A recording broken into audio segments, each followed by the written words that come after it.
तो आज के समय में आज हम यहाँ लिख देते हैं भारत के इतिहास के बारे में पढ़ाएंगे। किसके बारे में? भारत के इतिहास के बारे में जानेंगे। और भारत के इतिहास में एक होता है प्राचीन इतिहास। कौन सा होता है? प्राचीन इतिहास।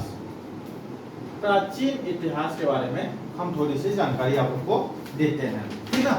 तो प्राचीन इतिहास के बारे में हम जब देखेंगे तो प्राचीन इतिहास में आप लोग से अभी प्रश्न किया है, तो प्राचीन इतिहास या के स्रोत कहाँ से हुए हैं। तो प्राचीन इतिहास के स्रोत आप लोग को पता चला कि प्राचीन इतिहास के स्रोत कितने भागों में बांटा गया?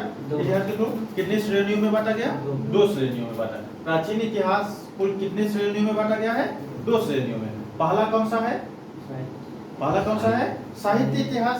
तो पहला हो गया साहित्य या प्राचीन इतिहास को 2 भाग। हाँ, प्राचीन इतिहास के इतिहास 3 भाग। हाँ, प्राचीन इतिहास को प्राचीन जो इतिहास है इसके स्रोत हमें 2 श्रेणियों से मिलते हैं। प्राचीन इतिहास के जो स्रोत हैं हमें कुल कितने श्रेणियों से मिलते हैं? 2 श्रेणियों से मिलते हैं। हाँ, तो हम ये जान सकते हैं प्राचीन इतिहास के कुल कितने श्रेणी हैं?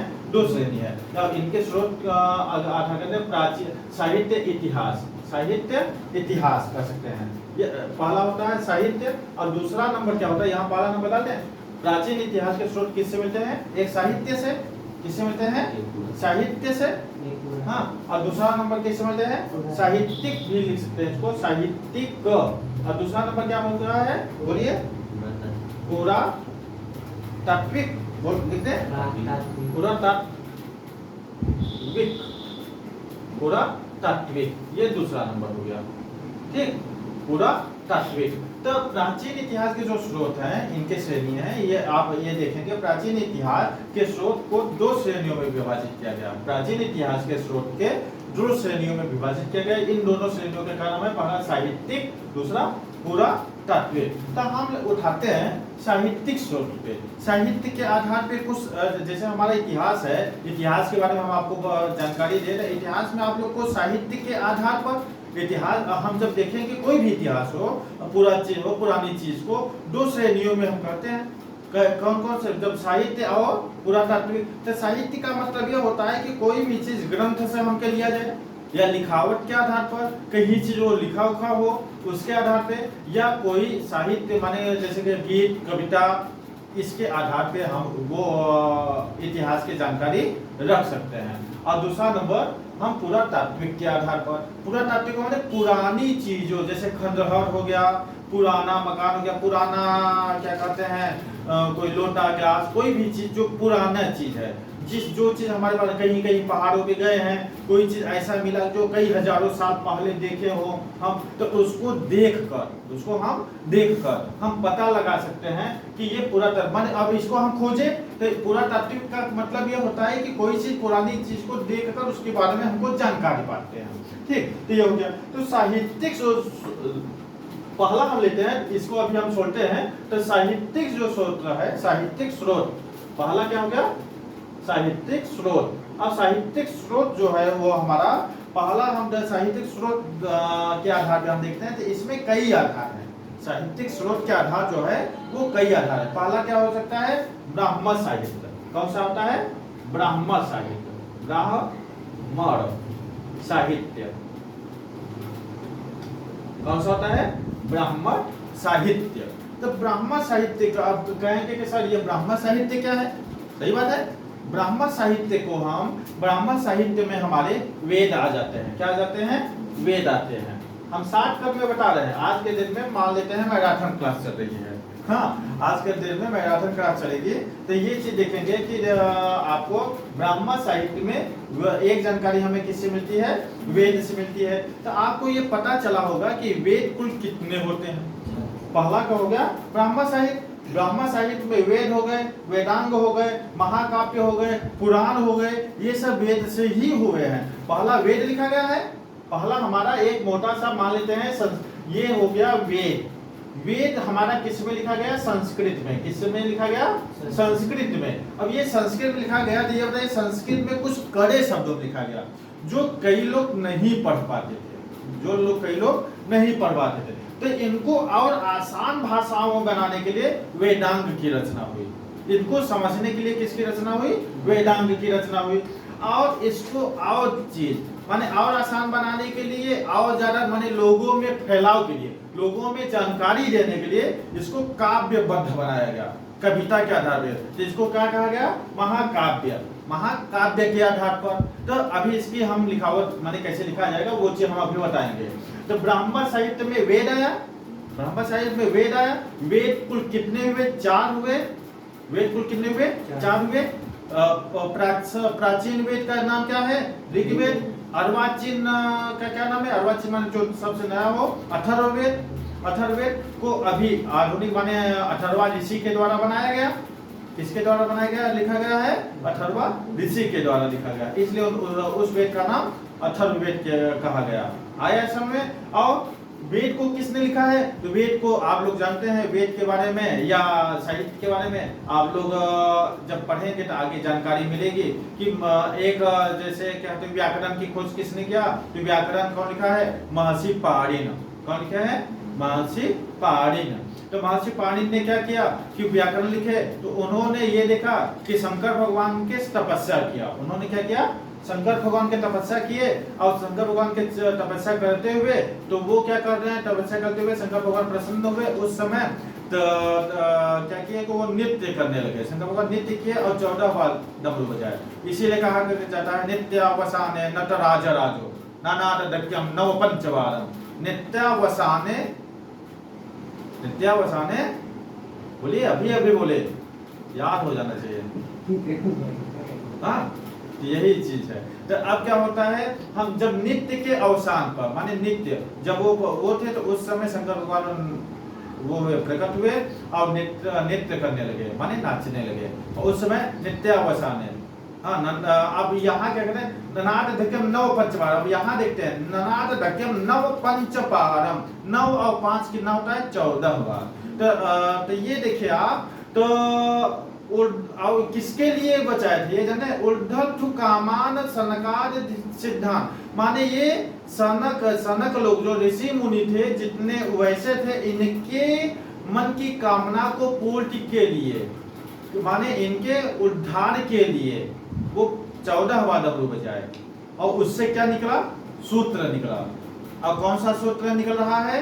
ऐ उड़ रे ऋक ए ओंग ऐ औच हाय वारट लड़ यंगरनम झभंग ददस कपय सक्षर हर।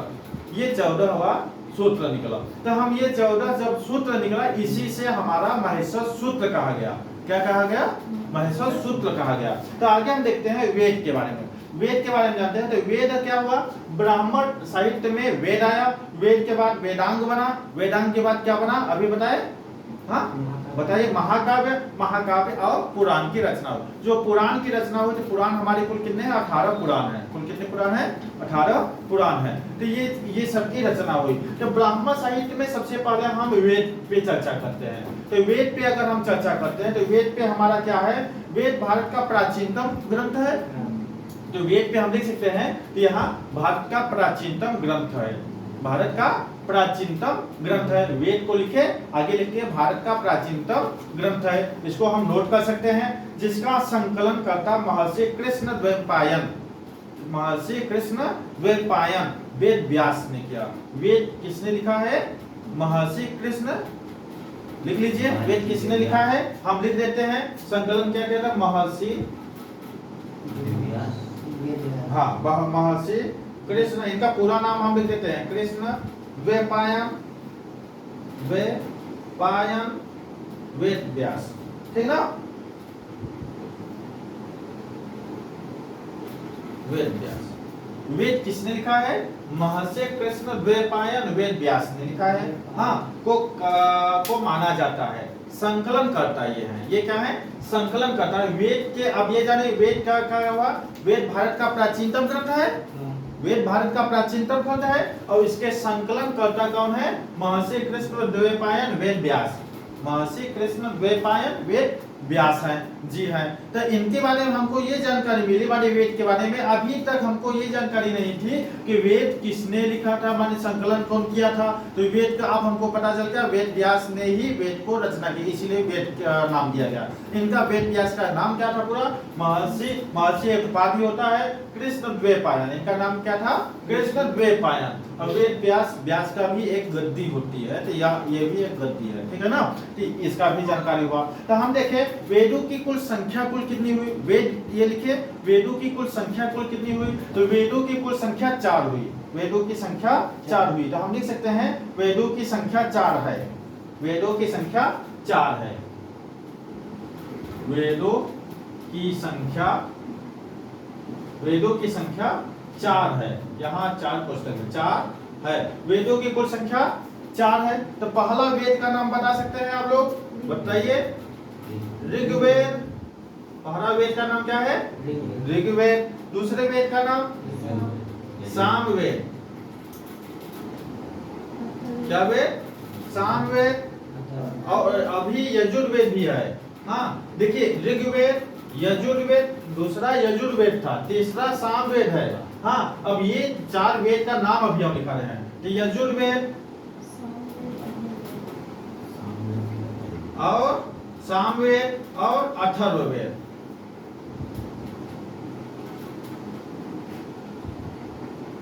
अथर्ववेद। तो ये चीज हम देखें, ऋग्वेद, यजुर्वेद, सामवेद, अथर्ववेद। आगे समझे? तो आपको ये आया वेदों की संख्या कुल 4 है। ऋग्वेद, यजुर्वेद, सामवेद, अथर्ववेद। आगे समझे? हाँ तो अब आपको ये समझ में आया कि वेदों की संख्या जो 4 है और इन चारों को हम क्या बोलते हैं। अब ये जान लेते हैं, अगर ये चारों एक साथ आ जाए, ये चारों एक साथ आ जाए, ऋग्वेद, सामवेद, यजुर्वेद और अथर्ववेद, अगर ये चारों एक साथ आए तो इन्हीं को हम संहिता बोलते हैं। संहिता क्या बोलते हैं? संहिता। आया समझ में? क्या बोलते हैं? संहिता कहा जाता है। संहिता, संहिता। ऋग्वेद, सामवेद, यजुर्वेद, अथर्ववेद। आया समझ में? तो इन्हीं चारों को हम क्या कहते हैं? इन चारों वेदों को हम क्या कहते हैं? संहिता कहा जाता है, हाँ, या माना जाता है। आया समझ में? तो अब हम क्या, वेदों की संख्या कुल 4 है। ऋग्वेद, यजुर्वेद, सामवेद, अथर्ववेद। हाँ अब ये चारों की संख्या हो गई। तो सबसे पुराना का क्या है? ऋग्वेद है। अर्वाचीन क्या होता है? माने प्राचीन का उल्टा हम कह सकते हैं अर्वाचीन होता है, वो क्या होता है? अथर्ववेद है। अथर्ववेद में अभी इसमें देखिए अर्वाचीन माने नया, माने सबसे लास्ट में कौन बना है? अथर्ववेद बना है। ऋग्वेद, यजुर्वेद, सामवेद और इन सब में क्या क्या किस चीज की जानकारी दी गई है, ये भी हम आगे चल के बताएंगे कि ऋग्वेद में क्या है, यजुर्वेद में क्या है, सामवेद में क्या है। सामवेद में गायन वादन का जैसे किया जाता है, यजुर्वेद में औषधियों के बारे में बताया जाता है। हाँ यजुर्वेद ऐसे ही नाम है, तो औषधियों के बारे में यज्ञ हवन को इन सब के बारे में। ये अथर्ववेद में क्या है? माने टोना टोटका और जादू टोना, ये सब जो तंत्र मंत्र का भूत भविष्य वर्तमान, ये सब चीज का किसमें है? अथर्ववेद में है। तो ऐसे चीज करके बताया जाता है, तो वो हम आगे चल के बताएंगे। तो आगे देखा गया तो इन चारों को हम क्या कहते हैं? संहिता बोलते हैं। संहिता बोला जाता है। ये आपको समझ। इन मंत्रों के उच्चारण करने वालों को ऋषि को क्या कहा जाता है, ये भी हम जान लेते हैं। इन सभी में क्या है? मंत्र है। इन चारों वेदों में क्या लिखा गया है? मंत्र है। क्या लिखा गया है? मंत्र है। अब ये मंत्र माने ये संस्कृत में है, तो संस्कृत में जो शब्द लिखे जाते हैं हर एक चीज, तो वो एक मंत्र है। तो वो जब मंत्रों का उच्चारण होता है तो एक ध्वनि के आकार में होता है, तो लोगों का फायदा भी लोग करते हैं ना, फायदा होता है। कोई जैसे ओम भूर्भुवः स्वः का पढ़ते हैं, तो इसमें हम देखते हैं कि अगर रोजाना जो पढ़ते हैं तो इसमें बॉडी की संरचना वैज्ञानिक लोग भी बताते हैं कि बॉडी की संरचनाओं में भी कुछ तर्किक शक्ति और दिमाग में विकसित हो रहा है, दिमाग भी विकसित होती है। तो इसका एक अलग कारण होता है। तो आगे देखते हैं कि ये क्या कहा जाता है। इन मंत्रों के उच्चारण करने वाले ऋषियों को क्या कहा जाता है, यहाँ लिख सकते हैं। मंत्रों के उच्चारण, मंत्रों के उच्चारण करने वाले ऋषियों को क्या कहा जाता है? बताइए। इन मंत्रों के उच्चारण करने वाले ऋषियों को क्या कहा जाता है, यह बता देते हैं। जो ऋग्वेद पढ़ता हो, जो ऋग्वेद पढ़ता हो उसको हम क्या बोलते हैं, यहाँ क्रमशः लिख देते हैं को क्रमशः, जिससे आप लोग को आसानी हो। हाँ, क्रमशः क्या कहा जाता है, जो ऋग्वेद पढ़ता हो पहला, दूसरा, तीसरा, चौथा, ऐसे कर देते हैं, इससे आपको समझ में आएगा। चौथा तो क्रमशः क्या है, होत्री बोला जाता है। ऋग्वेद को क्या कहा जाता है, जो बोलता है ऋषि को उसको क्या कहते हैं, होत्री। क्या बोलते हैं, होत्री। दूसरे को क्या बोल रहा है, अधर्वयु। दूसरा, तीसरा क्या हो गया, तीसरा उद्गाता, और चौथा ब्रह्मा।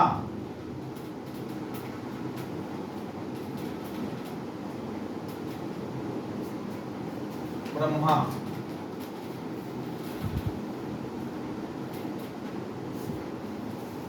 क्या है, ब्रह्मा।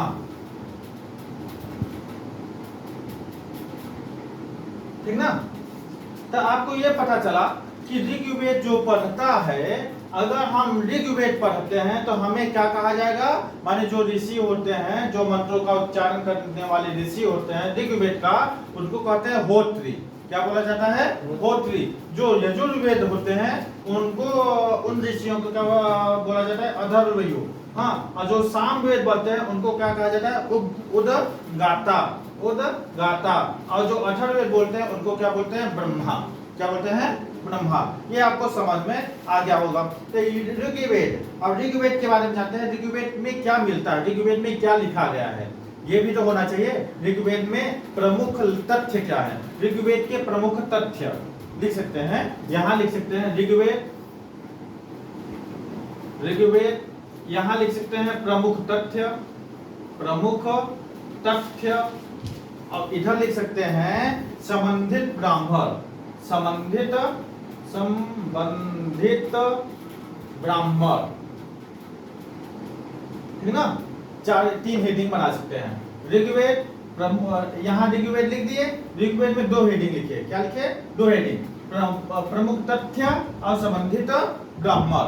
ऋग्वेद तो हम पढ़ा ही रहे हैं, तो ऋग्वेद में हमारा क्या हो गया, प्रमुख तथ्य और संबंधित ब्राह्मण। ये हेडिंग आपको डालना होगा। तो ये जब हेडिंग डालेंगे तो हमें ये देखा गया, हाँ, ऋग्वेद के जो तीसरा मंडल है, सबसे ज्यादा ऋग्वेद किसके लिए वो है, महत्व रखता है। ऋग्वेद में ऐसा क्या चीज है जो है, तो ऋग्वेद में जो तीसरा मंडल है, ऋग्वेद में तीसरा मंडल, हाँ, तो ऋग्वेद में जो तीसरा मंडल वो सूर्य देवता पे आधारित एक मंत्र है। सूर्य देवता के आधारित मंत्र है, जो सावित्री को समर्पित गायत्री मंत्र है। अभी हम आपको बताए थे गायत्री मंत्र का, बताए ओम भूर्भुवः स्वः तत्सवितुर्वरेण्यं भर्गो देवस्य धीमहि धियो यो नः प्रचोदयात्। यह ऋग्वेद के तीसरे मंडल से लिया गया है।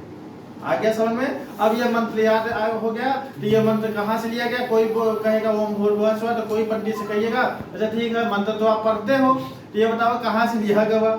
अगर बताया जाए ऋग्वेद से, अच्छा ठीक बा, कोने मंडल से लिया गया, भाई मंडल हुआ है, तो उस मंडल में अगर कह दिए तीसरे मंडल, तब तो वो पढ़ा लिखा है।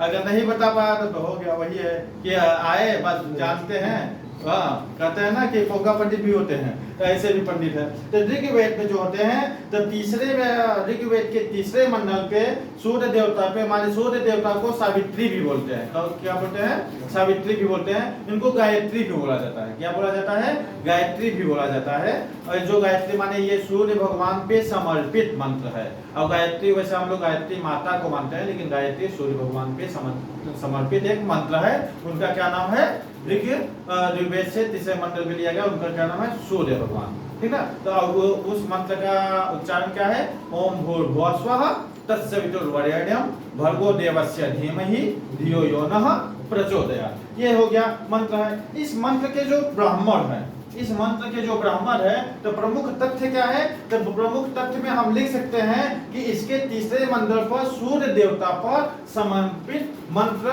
का उच्चारण दिया गया है। तो ये हो गया प्रमुख तथ्य। आगे समझ में। अब संबंधित ब्राह्मण क्या होगा, एतरेय।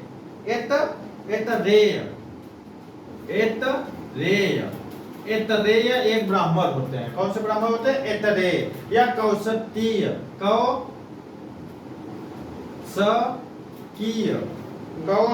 कौशितकी, कौश, ये देखिए आपका क्या हो गया? ऐतरेय कौशितकी, कौशितकी ये ब्राह्मण है। ये दो ब्राह्मण होते हैं जो ऋग्वेद के होते हैं। जो ऋग्वेद के दो ब्राह्मण हैं जो प्रमुख तथ्य हैं, उनमें हम ये देखें कि संबंधित ब्राह्मण जो है ऐतरेय है। कौन सा है? ऐतरेय है और कौशितकी है। कौन है? कौशितकी है। तो ये चीज हो गया। तो इससे हम क्योंकि बार बार हम ये इसलिए बोल रहे हैं, हमारा कैमरा अभी सही तो है नहीं, तो इसलिए सही नहीं है। हाँ, तो भाई अब या क्लास भी चालू करना है तो कैमरा भी सही नहीं है, तो हम इसलिए ज्यादा उच्चारण करके बता रहे हैं। हाँ, और यहाँ क्या होगा, लाइक कमेंट और फॉलो होगा तो सही रहेगा ना। हाँ, तो आप लोग भी बढ़ाइएगा। तो आगे देखते हैं। तो प्राचीन इतिहास में हमने क्या देखा? हमने ये देखा कि ऋग्वेद में प्रमुख तथ्य हमारा क्या हुआ? ऋग्वेद के प्रमुख तथ्य तो हमको मालूम हो गया कि कहाँ से हुआ। ऋग्वेद में तीसरे मंत्र से गायत्री मंत्र लिया गया है। संबंधित ब्राह्मण कौन है? ऐतरेय है और कौशितकी है, संबंधित ब्राह्मण हो गए। अब आ जाते हैं यजुर्वेद में। हाँ, यजुर्वेद इस साइड लिखते हैं। यजुर्वेद, यजुर्वेद, यजुर्वेद के बारे में हम देखते हैं। यजुर्वेद के संबंधित क्या चीज है? यजुर्वेद में यजुर से देख रहे हैं, यजुर्वेद बार बार आप कहेंगे यजुर यज्ञ, यजुर यज्ञ, मतलब यजुर यज्ञ। ये य से यज्ञ, य से यजुर, ये ट्रिक है। मान लेते हैं ट्रिक क्या दिया गया? य से यज्ञ, य से यज्ञ और य से यजुर। तो इसका मतलब यजुर्वेद में किससे संबंधित है? यज्ञ से संबंधित है। किससे संबंधित है? यज्ञ से। यज्ञों के नियम, एक यज्ञों के नियम माने अब यहाँ हेडिंग आप क्या डाले? प्रमुख तथ्य में यजुर्वेद खत्म हो गया। अब माने ऋग्वेद खत्म हो गया। ऋग्वेद के नीचे लिखिएगा यजुर्वेद। यजुर्वेद में प्रमुख तथ्य क्या है हमारा? प्रमुख तथ्य यह है यज्ञों के नियमों एवं विधानों के बारे में। यज्ञों के नियम एवं विधानों के बारे में हमें बताया जाता है। यजुर्वेद में क्या बताया जाता है? हाँ, यजुर्वेद में क्या बताया जाता है? यज्ञों के नियम एवं विधानों के बारे में। माने यज्ञ कैसे किया जाता है, क्या होता है, इसमें कौन कौन से विधान होते हैं, इसमें कौन कौन से सामग्री लगते हैं। हम कथा सुनते हैं श्री सत्यनारायण भगवान का, तो कथा सुनते हैं तो क्या कहते हैं? उसमें कहते हैं ना कि कपूर लगेगा, हल्दी लगेगी, चावल लगेगा, केला आएगा, 1.25 किलो में होना चाहिए, ये सब प्रसाद होती है, हवन होता है, लकड़ी होती है। तो ये सब जो विधान होते हैं वो कितने ग्राम और कैसे होते हैं वो यजुर्वेद में हमारे पास लिखा है। इसमें हर एक चीज माने यज्ञों के नियम एवं विधानों के बारे में इसमें लिखा है। तब आ जाते हैं संबंधित ब्राह्मण के बारे में।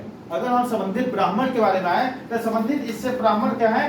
शतपथ, शतपथ। संबंधित ब्राह्मण कौन है? शतपथ है। और कौन से है? शतपथ के बाद तैतरीय, तैतरीय कह सकते हैं, तैतरीय, तैतरीय।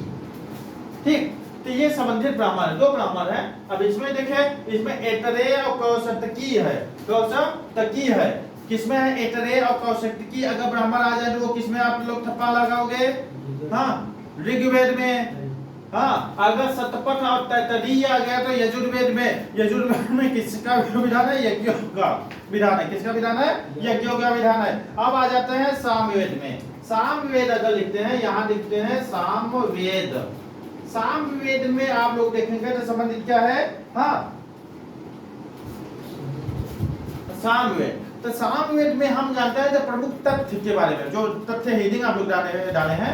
तो सामवेद में भारतीय संस्कृति का जो हमारा गायन वादन है, हाँ, जो हमारा गायन वादन है, इसको हम गायन वादन को क्या बोल सकते हैं? गीत बोल सकते हैं। भारतीय गीतों का जो उत्पन्न हुआ है वो हम कह सकते हैं सामवेद से हुआ है। किससे हुआ है? सामवेद। तो भारतीय संगीत की उत्पत्ति क्या लिख सकते हैं यहाँ तथ्य में? भारतीय संगीत की उत्पत्ति। भारतीय संगीत की उत्पत्ति किससे हुआ है? सामवेद से हुआ है। और क्या हुआ है? इसी से मानी जाती है। किससे मानी जाती है? सामवेद से भारतीय भारतीय संगीत की उत्पत्ति किससे मानी जाती है? सामवेद से मानी जाती है। अब सामवेद जो पढ़ते हैं इनके ब्राह्मण को क्या कहा जाता है? तो पंचविंश बोला जाता है, पंचविंश।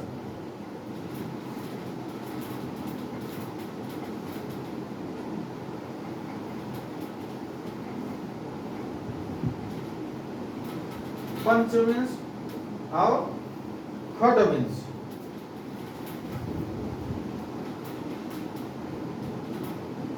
ठीक, दो हो गए।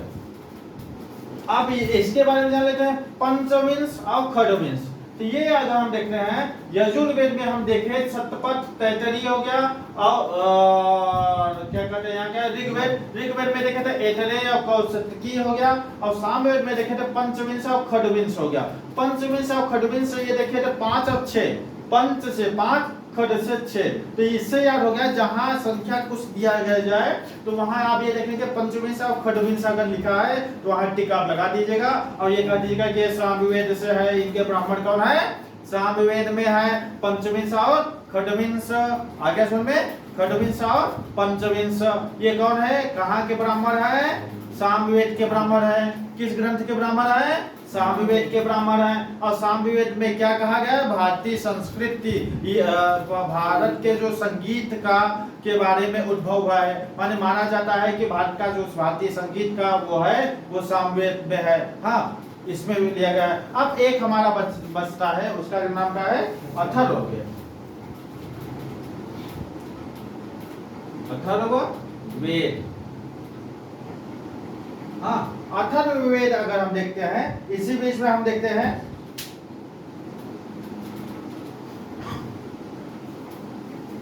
हाँ अथर्ववेद सबसे लास्ट में अथर्ववेद की रचना हुई। सबसे लास्ट में किसकी रचना हुई? अथर्ववेद। माना जाता है कि इनकी रचना अथर्व ऋषि के द्वारा हुई। किसके द्वारा? अथर्व ऋषि। लेकिन हम लोग मात्र एक ही ऋषि को मानते हैं, अथर्ववेद ना। लेकिन एक ऋषि और थे, 2 लोगों ने मिलकर इनकी रचना की थी। उनके साथ इनके एक मित्र थे, भाई थे मान सकते हैं, इनके मित्र या भाई मान सकते हैं। हाँ, तो एक तो हो गए अथर्व और दूसरा हो गए अंगिरस। क्या नाम है? अंगिरस। तो अथर्ववेद की रचना को किसने किया था? अंगिरस और अथर्व ऋषि। हाँ, तो हाँ, तो सबसे अंत में इनकी रचना हुई और किसके द्वारा? अथर्व तथा अंगिरस द्वारा की गई। अथर्व तथा अंगिरस के द्वारा की गई। यहाँ लिख दे, अथर्व तथा अंगिरस, यहाँ लिख सकते हैं अथर्व और अंगिरस।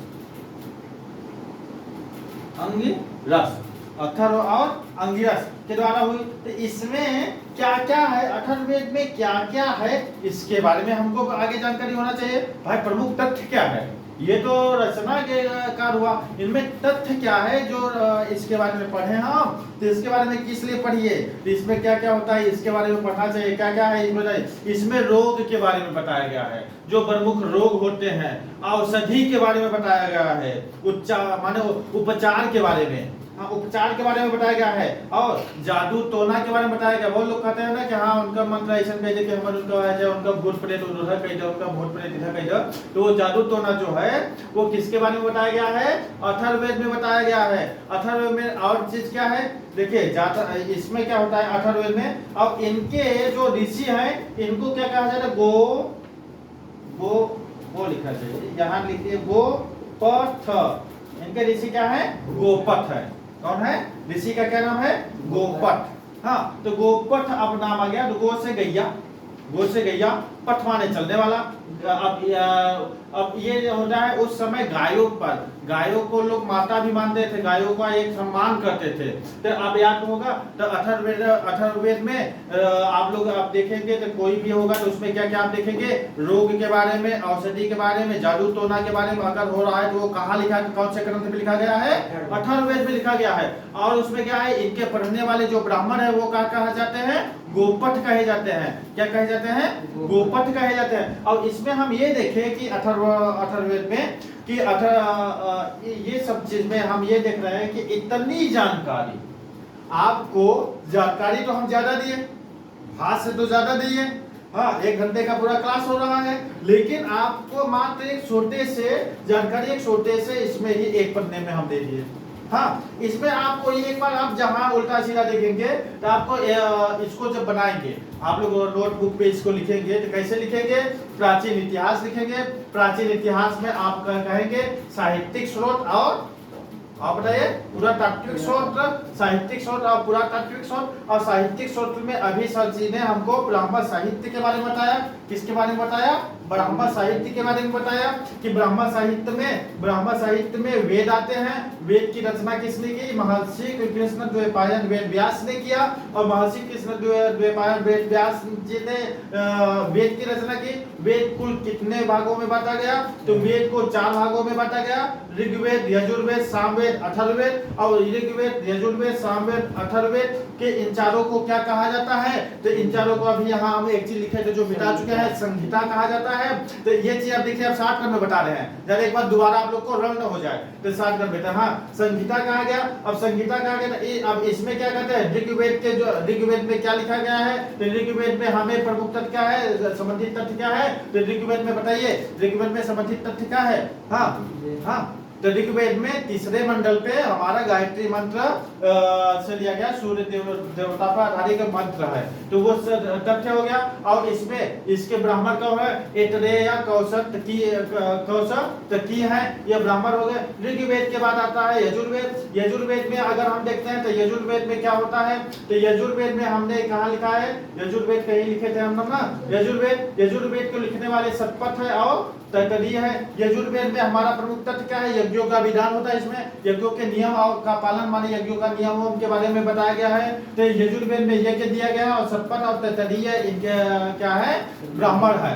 क्या है? ब्राह्मण है। यजुर्वेद के बाद हमारा आ जाता है सामवेद। सामवेद के पंचविंश या खडविंश इनके ब्राह्मण है। सामवेद में प्राचीन जो हमारे भारत के बारे में, संगीत के बारे में बताया गया है। सामवेद में संगीतों के बारे में सबसे ज्यादा बताया गया है। सामवेद के बाद अथर्ववेद आता है। अथर्ववेद में जादू टोना तथा रोग औषधि के बारे में बताया गया। इनमें इसको लिखने वाले अथर्वा ऋषि या अंगिरस कहे जाते हैं। इनके ब्राह्मण जो है गोपठ है। कौन सा है? गोपठ है। और अगर ऋग्वेद के जो ब्राह्मण होते हैं, ऋग्वेद को जो पढ़ता है तो उनके ऋषियों को होत्री कहा जाता है। यजुर्वेद को जो पढ़ता है अथर्वयु कहा जाता है। सामवेद को जो पढ़ता है उसको उद्गाता बोला जाता है। और अथर्ववेद को जो पढ़ता है उसको ब्रह्मा बोलते हैं उन ऋषियों को। हाँ, अब ये तो आपका आ गया। तो ये आपका इतना आपके ब्राह्मण साहित्य के बारे में आया। किसके बारे में आया? ब्राह्मण साहित्य। ब्राह्मण साहित्य में वेदांग भी आता है। क्या आता है? वेदांग। अब इसमें हम देखते हैं ब्राह्मण साहित्य से हमारा प्राचीन इतिहास के बारे में बताया गया। ब्राह्मण साहित्य में हमारे प्राचीन इतिहास के बारे में कुछ जानकारी प्राप्त होती है। उसके बाद वेदांग से भी हमें इतिहास के बारे में जानकारी प्राप्त होती है। अब वेदांग क्या होता है? वेदों को, वेदांग किसे कहते हैं पहले ये जान लेते हैं। वेदों को भली भांति समझने के लिए वेदों को वेदांग, हेडिंग डालिए, वेदांग, ठीक। वेदांग जो हो गया, वेदों को भली भांति समझने के लिए, वेदों को भली भांति समझने के लिए 6 वेदांगों की रचना हुई। वेदों को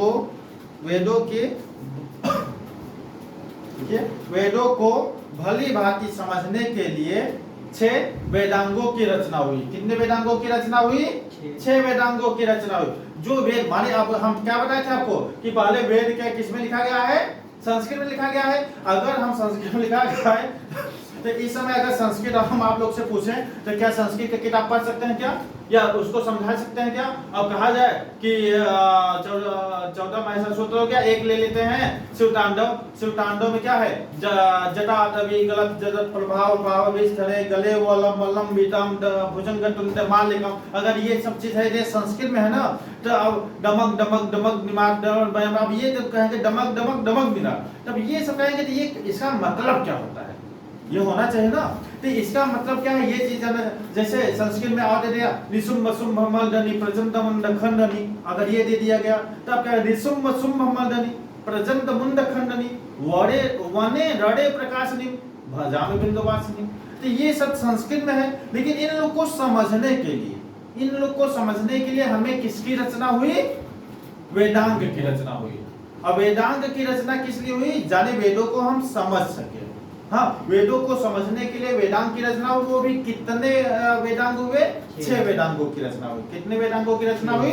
6 वेदांगों की। तो पहला क्या हो गया? जो पहला शिक्षा, पहला इसको थोड़ा सा रफ कर दे जिससे आप लोग को समझ में भी आ जाए।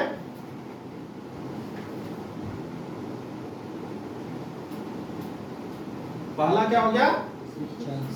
हाँ, कुछ शब्द हमसे नहीं बनते हैं, हाँ पहले बता देते हैं और बड़े बड़े लिख रहे हैं जिससे आपको समझ में आ जाए। ये क्या हो गया? ये जो शिक्षा है हमारा, इसका कारण क्या है? शिक्षा का मतलब होता है कि सर जी शिक्षा का मतलब जो पढ़ते हैं वो शिक्षा है, ये नहीं होता है। शिक्षा का मतलब होता है उच्चारण। क्या होता है? उच्चारण। शिक्षा का क्या है? उच्चारण। यहाँ हम कह सकते हैं उच्चारण विधि। शिक्षा का क्या है? उच्चारण विधि। आया सुन में? शिक्षा का क्या है? उच्चारण विधि। दूसरा क्या है? ज्योतिष। दूसरा क्या है? ज्योतिष। दूसरा क्या है? ज्योतिष। ज्योतिष को हम क्या कहते हैं ये जानते हैं। अब ये बताइए, ज्योतिष से तो वैसे ही आप जाएंगे किसी पंडित के पास, किसी पंडित के पास जाते हैं, ठीक है, आपके पंडित के पास क्या कहते हैं? पंडित जी हमारा भाग्य देख लेते हैं, यही देखते हैं ना, हमारा भाग्य देख लेते हैं। तो ज्योतिष क्या है? भाग्य फल। भाग्य फल। ज्योतिष का क्या है? भाग्य फल। शिक्षा का क्या है? उच्चारण विधि। ज्योतिष का क्या है? भाग्य फल। ये अब ज्योतिष यहाँ है तो जो पंडित का याद कीजिएगा, सजी बता दे भाग्य देखने के लिए तो आ गया भाग्य फल। और ज्योतिष के बाद क्या आता है? कल्प। कल्प क्या है हमारा? कल्प है हमारा जो कर्म कांड करते हैं, जो रोजमर्रा डेली का उपयोग होता है, वो कल्प कहा जाता है। क्या कहा जाता है? कल्प। इसको कहते हैं कर्म कांड। कर्म कांड। अब ये जानिए ये यहाँ कांड हो रही है। अब किस चीज का कांड हो रहा है? कर्म का। तो कर्म कांड अब किसका है? क से कल्प, क से कर्म कांड। ये एक ट्रिक हो गया। शिक्षा जो होता है, ये बताइए जो शिक्षा लेता है वही तो बोल पाएगा ना। उच्चारण विधि इसलिए कहा गया, जो शिक्षा होगा वो बोलने में आगे होगा तो उसको उच्चारण विधि। ज्योतिष होगा तो ज्योतिष पंडित के पास जाते हैं, ज्योतिष दिखाते हैं तो भाग्य फल अपना दिखाते हैं तो भाग्य फल। कल्प होगा तो क से कल्प, क से कर्म कांड। ये 3 आपको याद हो गया होगा। शिक्षा, ज्योतिष, कल्प आ गया। अब ये आप 3 याद कर लिए तो 3 और याद करना है। व्याकरण। व्याकरण क्या हो गया? व्याकरण। व्याकरण क्या होता है? व्याकरण के बारे में हम जानते हैं। हाँ, व्याकरण होता है शब्द व्युत्पत्ति। शब्द व्युत्पत्ति। व्याकरण क्या होता है? शब्द व्युत्पत्ति। शब्द व्युत्पत्ति। इसको हम बार बार बोल रहे हैं, इसको आप लोग नोट कर लीजिएगा क्योंकि हमारे पास थोड़ा सा जगह की कमी है। निरुक्त। 1 2 3 4 पांचवा क्या है? निरुक्त। निरुक्त। निरुक्त। निरुक्त क्या होता है? ये चीज जानते हैं। निरुक्त जो होता है भाषा विज्ञान होता है। व्याकरण क्या होता है आपको बताया गया। व्याकरण क्या है आप लोग बताइए। हाँ, शब्द व्युत्पत्ति बोले हैं, विभक्ति नहीं। हमको लग रहा है लिखना पड़ेगा। शब्द व्युत्पत्ति। शब्द व्युत्पत्ति। शब्द व्युत्पत्ति है व्याकरण का। निरुक्त का क्या हो गया? निरुक्त का अभी हम बताए हैं। निरुक्त का भाषा विज्ञान। भाषा विज्ञान। भाषा विज्ञान। ये हम देखे कि निरुक्त का भाषा विज्ञान। और 7वां नंबर छंद होता है। यहाँ हम छंद यहाँ लिख देते हैं लाल पेन से, ठीक ना। अब ये क्या है? छंद। अब ये क्या होता है?